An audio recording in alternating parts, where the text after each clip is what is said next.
Oh, this family, again, we have to count, says privileged as well as blessed because you're not hearing nobody unify and put these concepts together that makes it a simplistic, way of conceptualizing that which has baffled man ever since he come into this physical matrix. And I'm very, very thankful and very honored that the ancestors have allowed myself and my band Eitai Okay. to be put in this position that because we didn't ask for it. We didn't ask for it.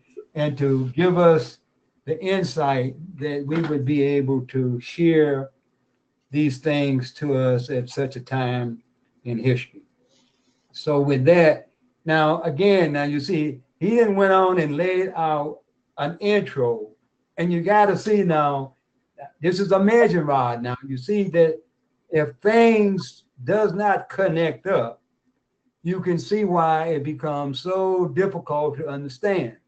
And we're going to see and show you how when things connect up, it becomes much more simplistic to conceptualize and understand. Now, you've heard me numerous times say this here, and I'm reading from something that I put together from a documentary called Chromatica. This is just my intro to link in what Itai just said to show you, and it's called Consciousness of the Cosmos slash Universe and Humanity. Now, that's what I titled it at the time, but that's not the title that the documentary, I gave it that title. Uh-huh. Consciousness of the Cosmos slash Universe and Humanity, meaning that there's one. Now, and this is what it said. Ultimately, the greatest discovery of our earth, now we're talking about the physical creation now, is its consciousness, a visible attribute of consciousness. Now we're talking about how to visibly, look at consciousness is an energetic field, Yes. okay, that governs the shaping of organisms. Isn't that what he just got to explaining? Uh-huh. It said morphogenesis is a scientific term to explain this very shaping of tissues, organs, and entire organism. Now let's go back to Abba Ben Ami. When he talk about Yahweh, and he talk about how this Yahweh is utilized and it is energized and unified as a whole, it brings forth new tissues, new organs, and everything. He Right. stated. Now we define what consciousness is. He says consciousness is the creative force of the entire universe. Isn't that what Eitai just said? That's right. But I've been saying this all the time. Now we're going on. Now it says it has been given many names. What did Eitai just get to explaining to you? It has been given many names, such as God, Yahweh, Come on now. Krishna, nature, the field, and divinity. What is the term that we've been using? Divinity, right? That's right. Because we want to stay away from those names. That's correct. The entire universe is, in fact, a single, what did he just say? Living, conscious organism with complete awareness of itself. That's correct. The reason why it may seem difficult to comprehend this is because our understanding is typically limited by our what? Language. That's right.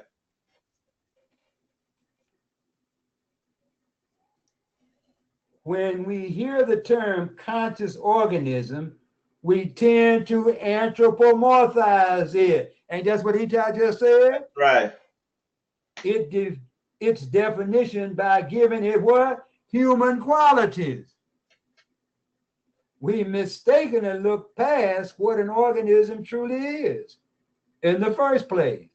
An organism is any living thing capable of responding to stimuli.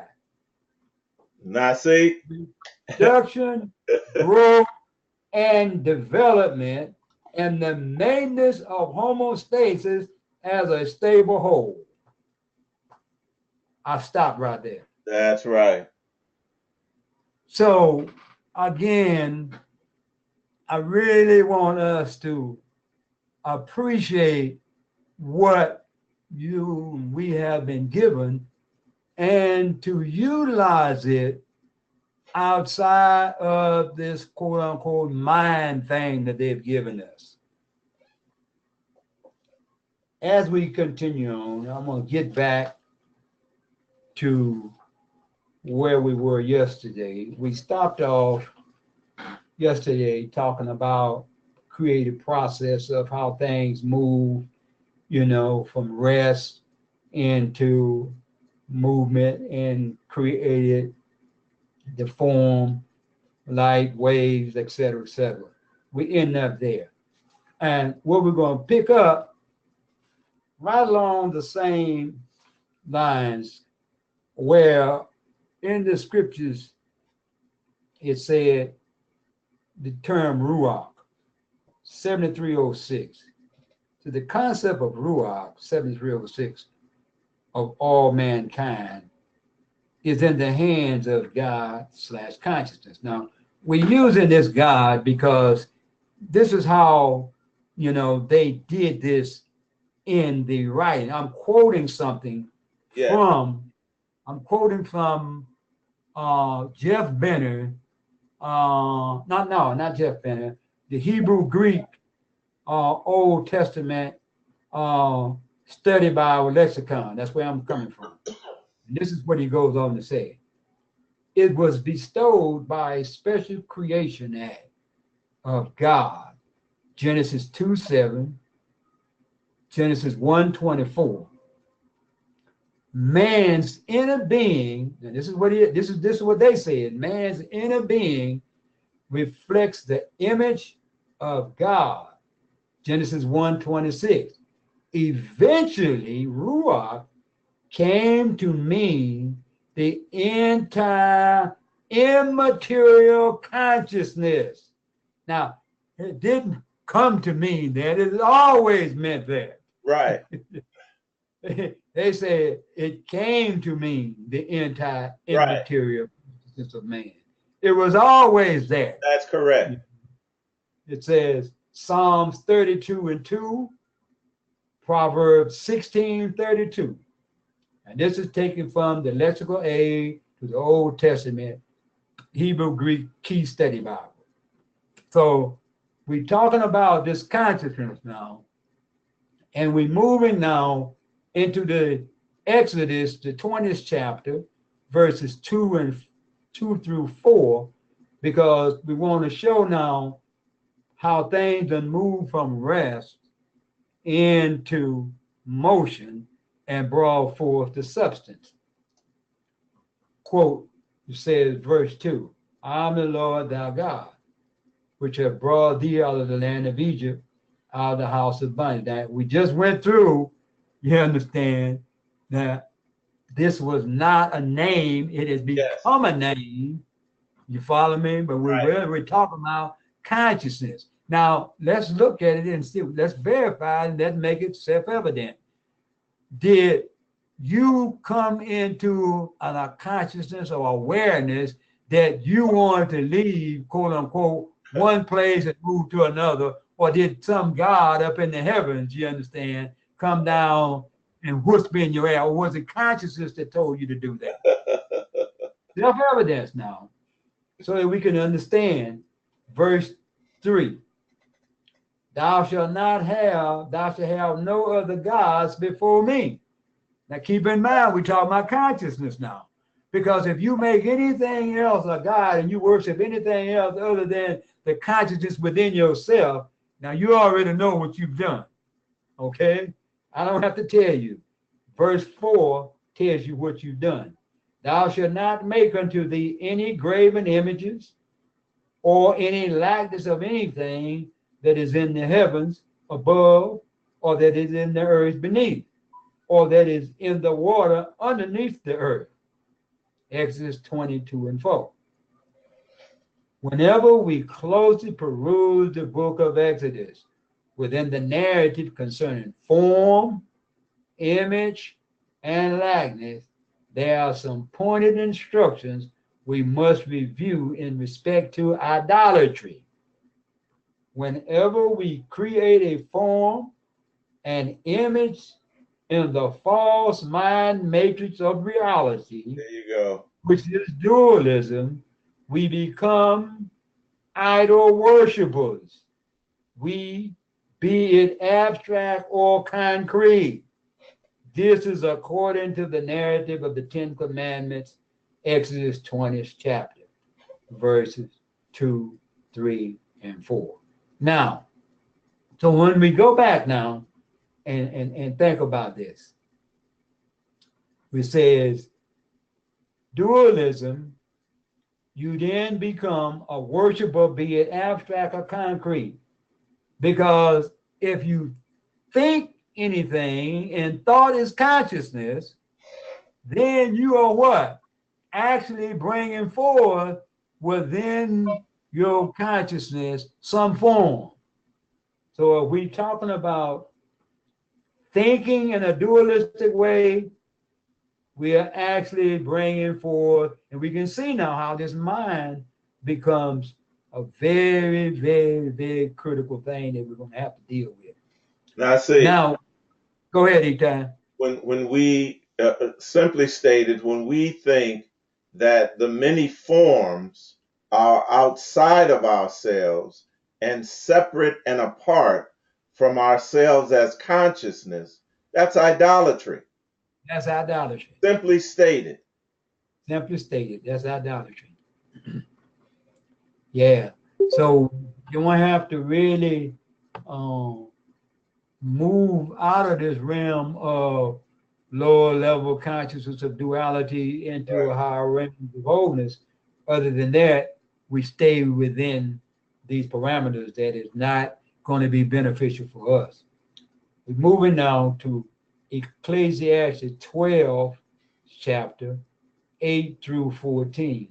Ecclesiastes 12, 8 through 14. Now, when you understand what we just stated there about idolatry, now we can see how this makes sense now. Vanity of vanities, saith the preacher, all is vanity. When you are idol worshiper, it's all vanity. It's all a vanity. Verse 9. And moreover, because the preacher was wise, he still taught the people knowledge. Yea, he gave good heed and sought out and set in order many proverbs. Verse 10. The preacher sought to find out acceptable words, and that which was written was upright, even words of truth. Verse 11.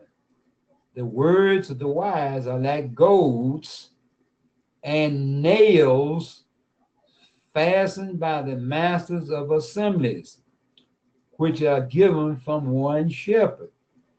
So goads is something that urges you a spur or something to prick you to cause you to move. Right. But nails are used to fasten you to prevent you from moving. So now you're talking about a dualistic way of looking at things. Something to cause you to go forward, and at the same time, something to hold you back, keep you from moving. This dualistic way is like taking one step forward and one step backwards, and you ain't going no place. Continuing on, verse 12. Sonu. Hold on, Eitai, 1 second. All right. Okay, so we're looking at verse 12. Verse 12 says, and further, by these, my son, be admonished of making many books, there's no end, and much study is a weariness of the flesh. Now, I was taught that naturally, when we first come home to the land, that the reading of books, it wasn't necessary to read a lot of books. But we got to understand about books, if you're looking at outside of yourself to find something in a book that has not been verified already within you, Right. and then you're looking in the wrong place. That's right. So I understand that now. You first have to look in, and any book that you're reading, it has to confirm with what you are, you understand, activating within yourself. Absolutely. That realm. So we put some clarity to that. It is awareness of the flesh if you're not looking within, because the answer is not in the book. You are the book. Right. Verse 13. Let us hear the conclusion of the whole matter. Fear God and keep his commandments, for this is the whole duty of man. Well, here we back to the commandments again. Any command outside of you being in harmony with the consciousness that's within you, then you're what? Externalizing a God, and you're still in idolatry. For God shall bring every work into judgment, consciousness, with every secret thing, consciousness, whether it be good or whether it be evil. So consciousness is what bringing the good and the evil from this dualistic world into our awareness today. So, any questions, any comments? I don't want to move too fast because we're not going to be long at all today. Any questions or comments? Okay. Okay. No question, no comment. Once you become conscious, you thus continue to develop your consciousness to the highest level possible. Higher consciousness increases your dynamic energy and becomes the source for sustained higher development. And I'm going to say higher consciousness or higher evolution, higher ascension. On this plane, higher consciousness, on this plane, the individual will become consciously aware of the subconscious influences and forces, both internal and external, which in the past have shaped his life, nature, and has impacted upon the functioning of the universe. So now what we're saying here, that once you become holistic and you become unified, then you become aware of in the past how your subconscious division has influenced has become the forces that has influenced you both internally and externally, and has impacted upon the shaping of your life. It has shaped your life. It has shaped nature and impacted upon even the functioning of your internal universe as well as your external universe. So you've had a profound effect upon everything without you even knowing it. Once you come into wholeness, once you come into divinity. That's why it's vital to understand the significance of moving out of dualism into holism. What is the process for increasing one's consciousness to the highest level possible? And this is a question we kind of asking, proposing, for increasing one's consciousness to the highest level possible. Certainly, it is not just reading or studying of many books or listening to different teachings. We see that how it is confirmed in ecclesiastic narrative. In order to increase one's consciousness to the highest level possible, there must be a unifying of the feminine and masculine hemispheres of one's consciousness, within oneself that have been divided. Now, if that don't occur, you're not getting ready to increase anything. You're getting ready to perpetuate what you've been perpetuating. That's correct. Such a division or separation of consciousness and subconsciousness or even unconsciousness, we will have to remerge or be remarried, that you be no longer two physical persons trying to become one spirit in two physical bodies. We must become one whole person of flesh instead of seeing yourself as male and female and attempting to get married as two separate beings, as flesh, and trying to be one spirit. Not ever going to happen, because the inner consciousness is divided within all of humanity. You ain't gonna never find nobody. It just ain't gonna happen. It's just not gonna happen, family.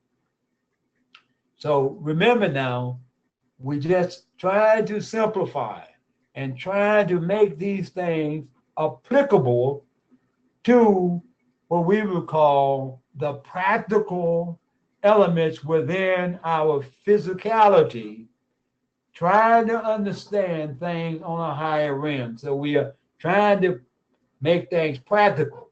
We are trying to practice these things so that we become more perfect in moving out of duality as opposed to remaining in duality. After a captivity that have left us submissive to the control of mainstream lies, a prophetic freedom is in order. Now, and I'm going to stop here because I mentioned about this prophetic. See, the prophetic freedom is not going to be the end of, quote unquote, the Gentile world reign.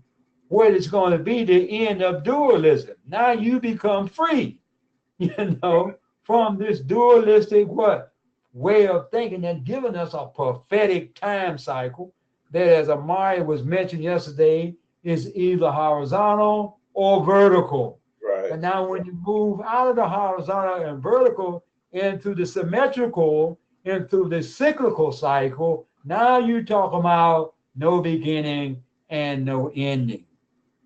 And this is what we got to understand about this concept of prophetic freedom. He says a prophetic freedom is in order, referring particularly to reconciliation.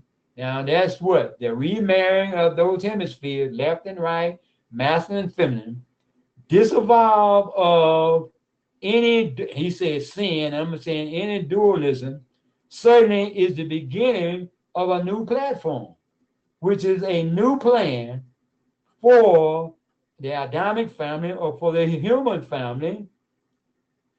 The ultimate goal is to raise our level of consciousness, eventually bringing you into constant contact with the invisible Yah. Now we know what the invisible Yah is. Right. Consciousness. Right. Consciousness. Constant contact. Could you repeat all of that, Nasik? We somehow lost connection and lost part of that conversation. No problem. After a captivity that have left us submissive to the control of mainstream lies, a prophetic freedom is in order. This prophetic freedom is an end of dualism, the remerging and remarrying of the left and right hemispheres of masculinity and femininity as one entity.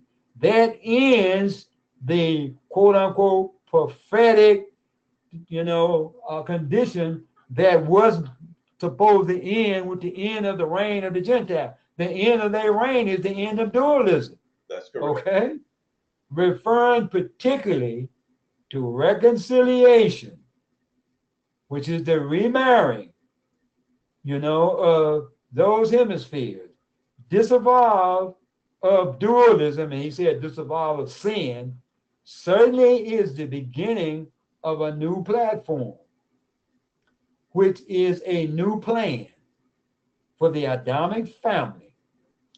The ultimate goal is to raise your level of consciousness, eventually bringing you into constant contact with the invisible Yah. We know the invisible Yah is consciousness at rest, moving from what? Rest to motion, back to rest. So you can read that for yourself and study it. It's Imitation of Life, page 121. Imitation of Life, page 121. Abba Ben Amin. Continuing on, from a biocentric viewpoint, these nerve cells are the fundamental units of reality. This is going back to consciousness in this brain now, moving away from the mind. They are the first things nature or consciousness seems to want most to create when left alone. Neurons, not atoms. Neurons, not atoms, lie as the bedrock and base of our observable determined world. Neurons, conscious, what we call neuromelanin, consciousness, darkness, dark energy, dark matter. Okay. That lie at the base of our, determined, observable, determined world. Not atoms like they've been teaching us. Okay? The circuitry of these cells in the brain contain the logic of space and time. Now, Eitai just got to talk about this word space. Right. Because space, now, we have to understand, when you use space and you understand space is, a misleading word, but it's actually used by scientists, those of, not the everyday scientists, but those of quantum. They understand that it is the thing that connects everything together. That's correct. So space is everywhere. So if space is everywhere, it's not empty. Space is consciousness. That's it's right. everywhere. That's right. So understand what we're talking about when he says space and time. They are the neural correlate of, and he used the word mind, and connects the peripheral nervous system and sense organs of the body, including the photoreceptors growing in, quote unquote, the petri dishes. Thus, they embrace everything we can ever observe, just like a DVD player sends information to a television screen when someone watches a movie. When we observe the words printed in a book, its paper, seemingly a foot away, is not being perceived. The image is the perception, and as such, it is contained in the logic of the neural circuitry. Neural circuitry. That's where it exists, Nasik. It's in the brain. It's going on within your brain, within you. A correlative reality encompasses everything, with only language providing separation between external and internal. Now, I want to go over that again.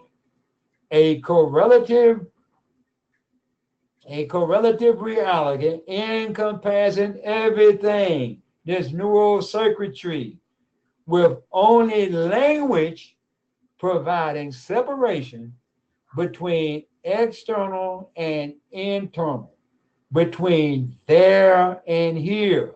Right. This how language, you understand, is been so critical. And this is why I mentioned the title of the class was how consciousness, you know what I'm saying, creates life itself, creates language itself.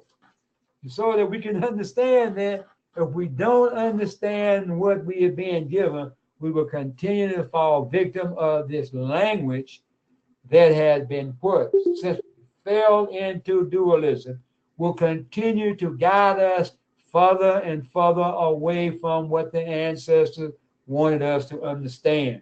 Are you following me, family? Right with you, Nasik. So we continue on. A correlative reality encompasses everything, with only language providing separation between external and internal, between there and here.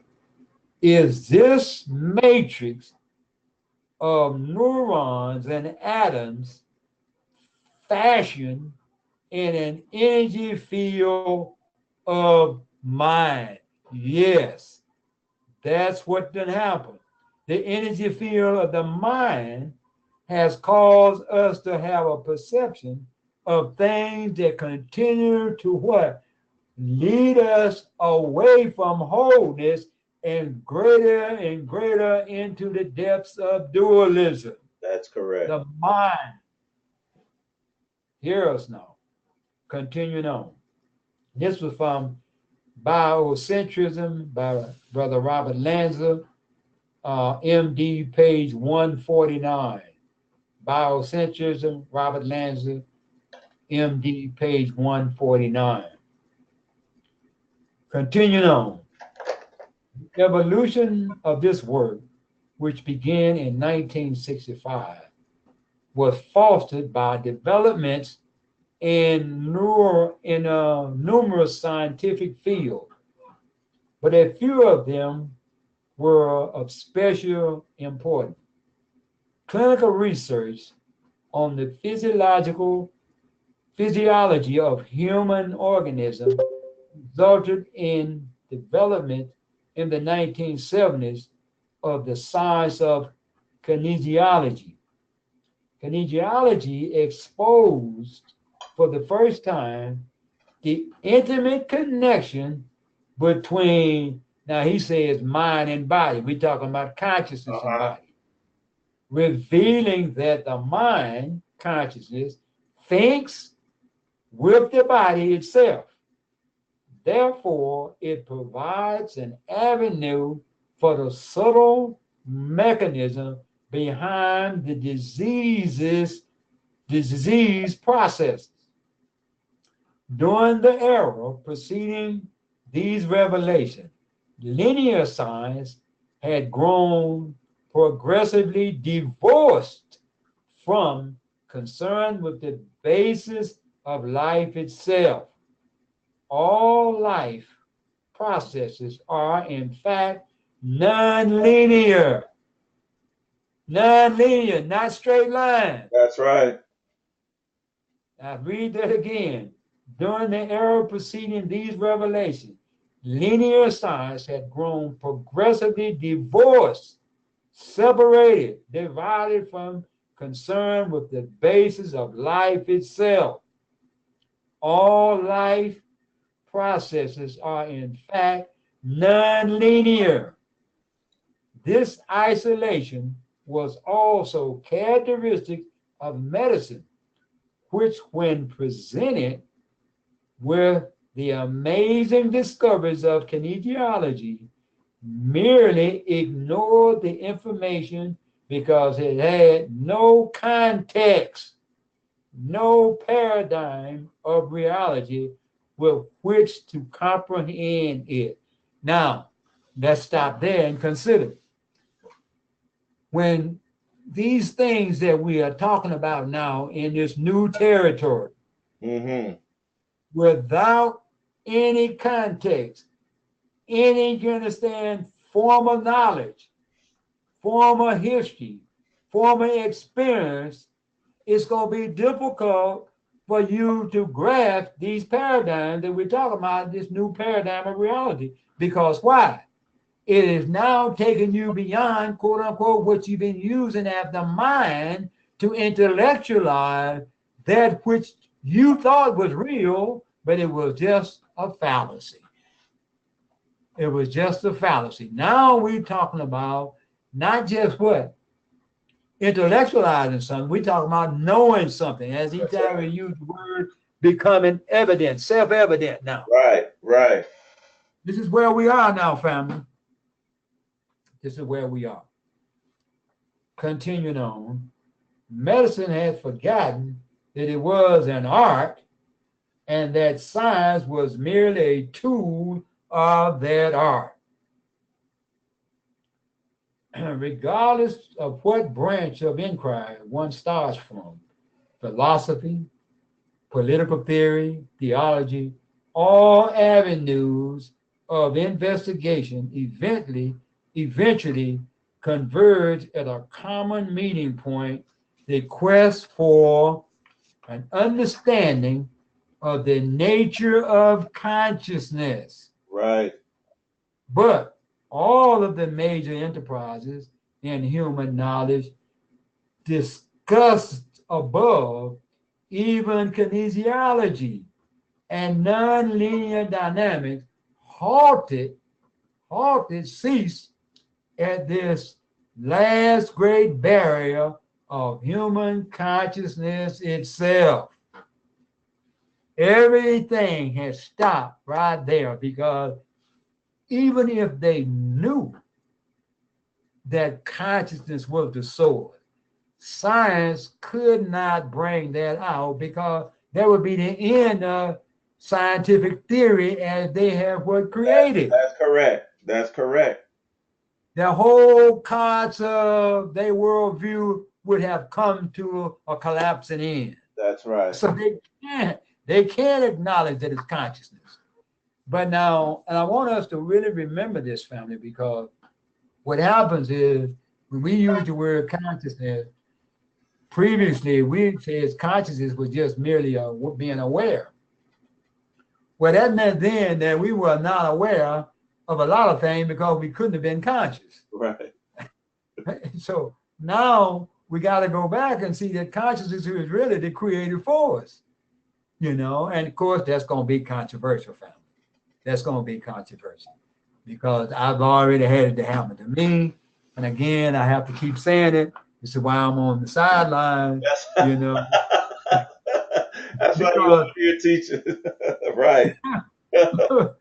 So if you don't want to be on the sideline, you want to stay in the game, whatever that is, don't bring up what I just said.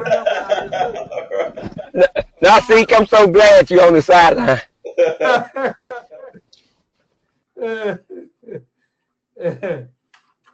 How we doing, family? We just gonna go a little step further, and then we're gonna pause here. I want to just close that point out, and I think we'll. I'm reading from page 44,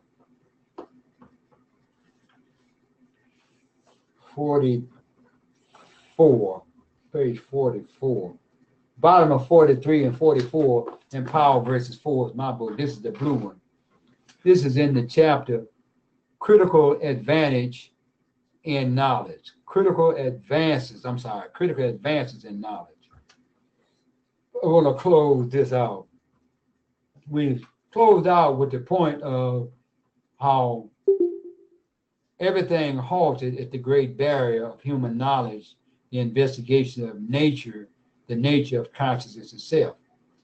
It is true that some advanced thinkers did go beyond the parameters of their respective fields and begin to ask questions about the relationship between the universe, science, and consciousness in its experience as mind, Now, I'm saying here, he purposely used mind here because this is the area they were, using to try to make these connections. But let's listen.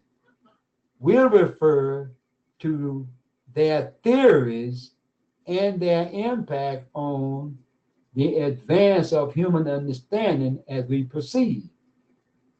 The thesis of the present work derives from combining these several scientific disciplines into a methodology, both eloquently simple and rewarding.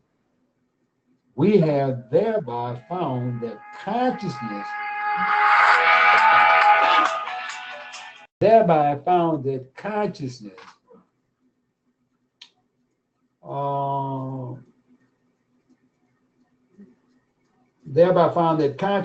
can indeed be investigated.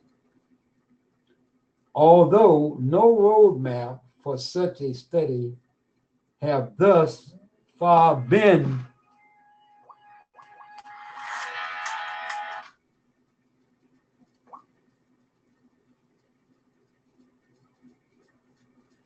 thus far been available. Thus been developed. Okay, continuing on.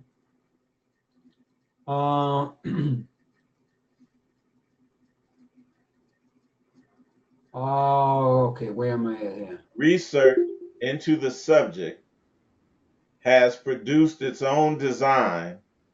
Right. Okay. And with it, the context needed to comprehend its finding. Now, this is the last point. Inasmuch as everything in the universe is connected with everything else, it is not surprising that one of the primary objectives of this study, a map of the energy fields of consciousness, would correlate with and be corroborated by all other avenues of investigation, uniting the diversity of human experience and its expression in an all-encompassing paradigm. This is where we're going, family. Right. Such an insight can bypass the artificial dichotomy between subject and object, transcending the limited viewpoint that creates the illusion of duality. So now we go back and we keep talking about this mind, we keep talking about dualism, duality, and we see it's all an illusion when you're looking at things from a dualistic point of view. And it's going to be impossible to understand how we get to the next realm of understanding all things. Understanding all things. So the subjective and the objective are, in fact, one and the same, as can be demonstrated without resorting to nonlinear equation or computer graphics. So we're going to hold here, family. It's like an hour and a half or so there about any questions and comments, and we'll pick back up tomorrow and get much closer to the ending of things. Okay?